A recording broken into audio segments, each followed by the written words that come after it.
আসসালামু আলাইকুম। এই কোথায় যাচ্ছিস? হ্যালো, আমি বার্থডে পার্টিতে যাচ্ছি। এই সালামের উত্তরে হ্যালো বলতে নেই, তাহলে কি বলতে হয়? কেউ যদি সালাম দেয় তার উত্তর ওয়ালাইকুম আসসালাম বলতে হয়। আর কি বললি, বার্থডে পার্টি? হ্যাঁ, কেন? জানিস না তুই আমাদের ইসলাম ধর্মে বার্থডে পার্টি মৃত্যু দিবস পালন করতে নাই? ও তাই নাকি? শোন, এই যুগে এসব আর কেউ মানে না। কি বললি তুই, কেউ মানে না? জানিস তুই আমাদের হুজুরের বক্তব্যে কত কিছু শেখান, তা তুই কিছু জানিস? হ্যাঁ জানি, আমার এসব সবকিছু জানা আছে। ও তাই? তাহলে আমি তোকে কিছু ইসলামের বিষয়ে প্রশ্ন করছি, উত্তর দে তো দেখি পারিস কিনা। তুই প্রশ্ন কর, আমি উত্তর দিচ্ছি, আমার এসব জানা আছে। বল তো দেখি কেমন পারিস। বল। আচ্ছা বল তো আমাদের নবীজির নাম কি? আমাদের নবীজির নাম হযরত মানে থাক থাক, তোকে আর বলতে হবে না। আমি তোকে আরেকটি প্রশ্ন করছি, উত্তর দে তো দেখি পারিস কিনা। বল, আমি নিশ্চয়ই পারবো। আচ্ছা বল তো গোসলের ফরজ কয়টি?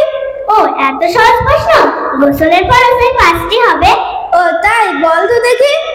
সাবান মাখা, শ্যাম্পু মাখা, ফেস ওয়াশ করা, রোগ ডলা আর গামুছা, আরো অনেক কিছু আছে। ও তাই? এবার বল তো উযুর ফরজ কয়টি? ওজুর ফরজ ওই 2-3টি হবে। বল তো দেখি। হাত ধোয়া, পা ধোয়া আর মুখ ধোয়া। শোন, তোর একটা প্রশ্নের উত্তরও হয়নি। তাহলে তুই বল তো, আমি শুনি। শোন, আমাদের নবীজির নাম হযরত মুহাম্মদ সাল্লাল্লাহু আলাইহি ওয়াসাল্লাম। গোসলের ফরজ 3টি।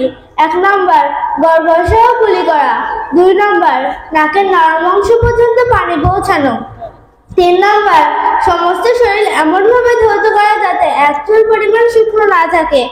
উযুর ফরজ 4টি। 1 নম্বর সমস্ত মুখমণ্ডল ধৌত করা, চুলের গোড়া থেকে কানের লতি থেকে থুতনির নিচ পর্যন্ত 3 বার ধৌত করা। 2 নম্বর 2 হাতের কোণের ওপর পর্যন্ত ধৌত করা, প্রথমে ডান হাত তারপরে বাঁ হাত।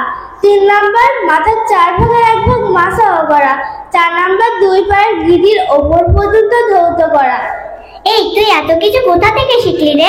আমি এগুলো আমাদের মক্তব থেকে শিখেছি। আমাকে ভর্তি নেবে? অবশ্যই তোকে ভর্তি নেবে। ইনশাআল্লাহ, আমিও কাল থেকে যাব। আসসালামু আসসালামু আলাইকুম।